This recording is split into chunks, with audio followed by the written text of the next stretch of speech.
Hello friends, स्वागत है आपका CSS के वीडियो ट्यूटोरियल में। इस ट्यूटोरियल में हम देखेंगे दो प्रॉपर्टी जो CSS में बहुत ज़्यादा यूज की जाती है। पहला है आपका हाइट और दूसरा है आपका विड्थ। जैसे कि मान लीजिए ये हमारा डिव है और इस डिव की जो चौड़ाई है ये हमारा विड्थ प्रॉपर्टी कहलाता है। इसे आप पिक्सल में दे सकते हैं या फिर आप परसेंटेज में भी दे सकते हैं।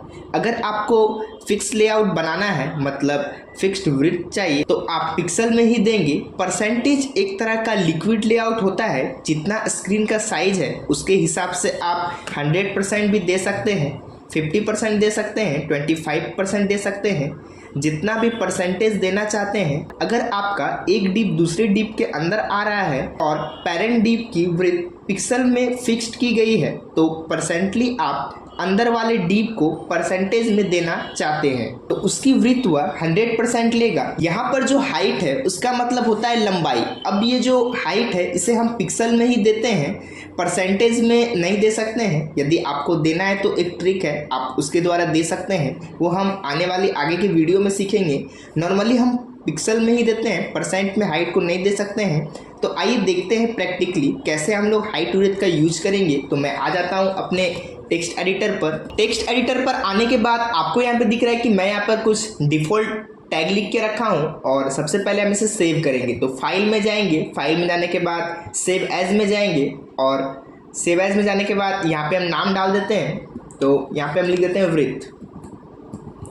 विड्थ लिखेंगे, .html देंगे क्योंकि HTML के अंदर ही हम CSS का काम करेंगे। तो यहाँ पे हम सेव कर चुके हैं। सेव करने के बाद यहाँ पे आपको दिख रहा है कि मेरा सारा कुछ हाईलाइट हो चुका है और यहाँ पे हम डिप के अंदर एक पैराग्राफ रखे हैं। तो यहाँ पे सबसे पहला जो हम टैग लगाएंगे जिसका नाम है विड्थ, तो यहाँ पे हम लिख लेते हैं विड्थ। लिखने के बाद आपको कॉलम देना है और कॉलम देने के बाद जितना भी आपको विड्थ देना है वो आप यहाँ पे लिख दीजिए। मुझे 500 पिक्सल देना है तो यहाँ पे हम 500 पिक्सल दे चुके हैं। उसके बाद सेमी कॉलन देंगे और सेव करेंगे।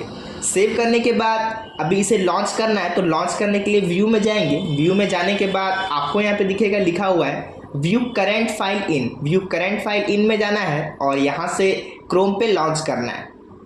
यहाँ पर आपको दिख रहा है कि आउटपुट में क्या हो चुका है, 50% यहाँ पर विड्थ हो चुका है और ऊपर में मेरा नाम दिख रहा है। कैसे हम यहाँ पे किए, तो मैं फिर से आता हूँ अपने टेक्स्ट एडिटर पे और यहाँ पे मैं बॉर्डर लगा लेता हूँ तो आपको और अच्छे से समझ में आएगा। तो यहाँ पे हम लिखेंगे बॉर्डर लिखने के बाद कॉलम देना है, यहाँ पे दे देते हैं 2 पिक्सल। उसके बाद सॉलिड दे देते हैं कलर में और उसके बाद यहाँ पे कलर का नाम दे देते हैं। उसके बाद सेमी कॉलन लगाएंगे, सेव करेंगे, अपने ब्राउज़र पे आएंगे और यहाँ पे रिफ्रेश करेंगे।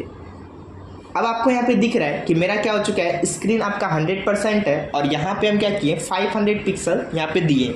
यदि मैं पिक्सल को बढ़ाऊँगा तो उससे क्या होगा, तो मैं आता हूँ अपने टेक्स्ट एडिटर पे और यहाँ पे दे देते हैं 1500 पिक्सल। 1500 हो गया है। अब सेव करेंगे, अपने ब्राउज़र पे आएंगे और रिफ्रेश करेंगे। तो इससे आपको दिखेगा कि यहाँ पे मेरा नीचे क्या हो चुका है, स्क्रॉल बार आ चुका है और ये पैराग्राफ आपका बढ़ गया। यदि और बढ़ाना है तो क्या करेंगे, मैं फिर से आता हूँ अपने टेक्स्ट एडिटर पे और यहाँ पे लिख देते हैं 3500 पिक्सल हो चुका है। सेव करेंगे, सेव करने के बाद अपने ब्राउज़र पे आएंगे और रिफ्रेश करेंगे। तो अभी आप यहाँ पे देखेंगे कि मेरा स्क्रॉल बार और भी बड़ा हो चुका है और ये टेक्स्ट क्या हो चुका है, स्क्रीन के बाहर जा चुका है। तो इस प्रकार से आप विड्थ को बढ़ा घटा सकते हैं। अब हम लोग जानेंगे परसेंटेज के बारे में, परसेंटेज कैसे काम करता है। तो मैं आता हूँ अपने टेक्स्ट एडिटर पे और यहाँ पे पिक्सल को हटा देते हैं और यहाँ पे लिख देते हैं 100%। 100% लिखने से होता क्या है कि आपका जो स्क्रीन है वो 100% पे ही रहेगा। जैसे मैं इसे सेव करता हूँ और अपने ब्राउज़र पे आएंगे और रिफ्रेश करेंगे तो यहाँ पे देखिए कि 100% पे सेट हो चुका है। यदि मैं यहाँ पे ब्राउज़र को छोटा भी करूँ तो ये आपका 100% पे ही रहेगा। यदि मैं यहाँ से बड़ा भी करूँ तो भी 100% पे रहेगा। तो आपको समझ में आ रहा है कि कैसे परसेंटेज काम कर रहा है। परसेंटेज एक प्रकार का लिक्विड लेआउट होता है, ये आपको पता है। यदि मैं यहाँ पे 100% की जगह 50% कर देते हैं तो 50% यदि हम करते हैं और सेव करते हैं, अपने ब्राउज़र पे आएंगे और रिफ्रेश करेंगे तो अभी जो है ये डीप क्या हो चुका है, 50% पे आ चुका है। ब्राउज़र आपका कितना भी छोटा हो ये आपका 50% ऑटोमेटिक यहाँ पे एडजस्ट करेगा। यदि आपका पैराग्राफ बड़ा होगा तो भी आपका 50% ही रहेगा। तो आपको अच्छे से समझ में आ गया होगा, क्लियर हो गया होगा कि स्क्रीन के हिसाब से आपका परसेंटेज काम करेगा। यदि मैं यहाँ पर अभी 500 पिक्सल फिर से लिख देता हूँ, 500 देंगे और यहाँ पे पिक्सल लगा देते हैं, सेव करते हैं, अपने ब्राउज़र पे आते हैं और रिफ्रेश करते हैं। तो यहाँ पे देखिए क्या हो रहा है, अभी आपका यहाँ पर पिक्सल काम कर रहा है। अभी जैसे मैं इसको राइट साइड से बड़ा कर रहा हूँ तो आपका कुछ नहीं हो रहा है। यदि मैं छोटा करूँगा तो भी आप यहाँ पे देखिए क्या हो रहा है कि वो ऑटोमेटिक अंदर चला गया, मतलब क्या हो गया, गायब हो गया। तो नीचे ऑटोमेटिक क्या होता है, स्क्रॉल बार आ जाता है। यदि आपका वो छिप रहा है तो अब ऑटोमेटिक स्क्रॉल बार आएगा, यदि आपका बड़ा रहेगा तो स्क्रॉल बार नहीं आएगा। तो समझ में आ रहा है आपको स्क्रॉल बार क्यों आ रहा है और ये आपका पिक्सल कैसे काम करता है और परसेंटेज कैसे काम करता है। अब आप जानेंगे हाइट के बारे में। हाइट क्या होता है, जैसे यहाँ पे अभी लगा हुआ है विड्थ 500 पिक्सल और मुझे परसेंटेज में तो देना नहीं है हाइट को, तो यहाँ पे हम हाइट लिख देते हैं। हाइट लिखने के बाद कॉलन देना है और यहाँ पे हाइट हम डाल देते हैं 500 पिक्सल। उसके बाद सेमी कॉलन देंगे और इसे सेव करेंगे। सेव करने के बाद अपने ब्राउज़र में आएंगे और यहाँ पे रिफ्रेश करेंगे।